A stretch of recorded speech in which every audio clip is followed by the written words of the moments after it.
So Apache Hadoop is a framework that allows for the distributed processing of large data sets across clusters of commodity computer using a simple programming model.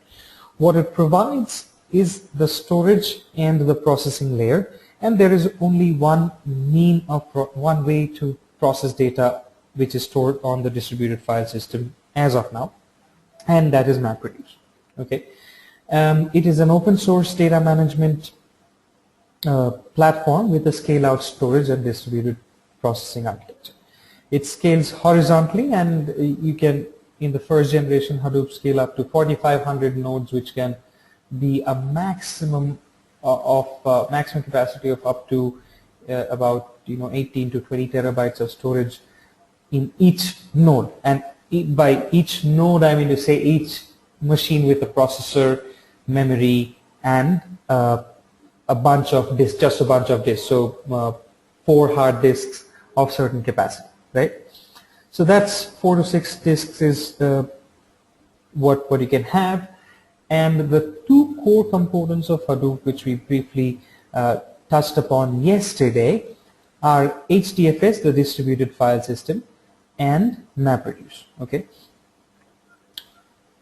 So the distributed file system works across multiple nodes. It provides an abstraction on top of the native Unix file system or the native Linux file system. Just as if in case you are trying to copy a set of files, a movie or some images or pictures onto your hard disk, what happens on the physical disk is it's rotating on a spindle. It's a disk rotating on, and there's a spindle which is trying to read. There are tracks and sectors, and your file actually gets split up into small 2K, 4K pockets, which is saved across the magnetic disk, right? In the same way, this is just an abstraction on top of that disk, where it will treat multiple disks as one logical file system, right? And the logical file system is distributed across multiple nodes. There is redundancy available because each data file or each file that you're putting in is being split into blocks, and that is how it distributes the data across multiple nodes. And each block has a certain amount of replication, which is again a configuration property which you can set up. How many replicas of the block do you want? Okay, and the name node daemon, which is the master, it tracks the location of the blocks, and it has the metadata, which is the block location, replication, all of that is basically dealt with by the name node, and it maintains the metadata in memory.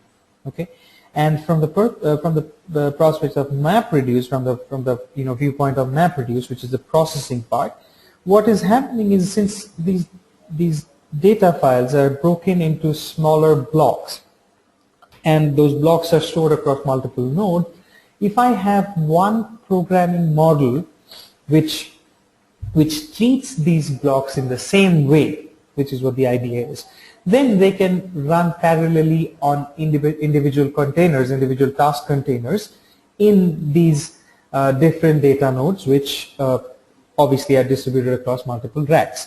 So the job is split to tasks across nodes, which will work on local data as much as possible. And in case of failures of these individual tasks, it is rescheduled to run on a different node because there are 3 replicas, right, by default. And then job tracker manages the task tracker. Job tracker is a master which manages the task tracker daemons which are running on each and every slave node. Okay, so this is the master slave. This is for HDFS and MapReduce, the 2 core components. On the left hand side you see name node, which is the master for storage, and all the slaves which are running data node daemons are reporting to the name node master. At the same time, while you're processing, you're running jobs on the data that is stored on the HDFS. Job tracker is managing the queue and the resource allocation part of it, where it is maintaining the entire queue and where the job would start executing.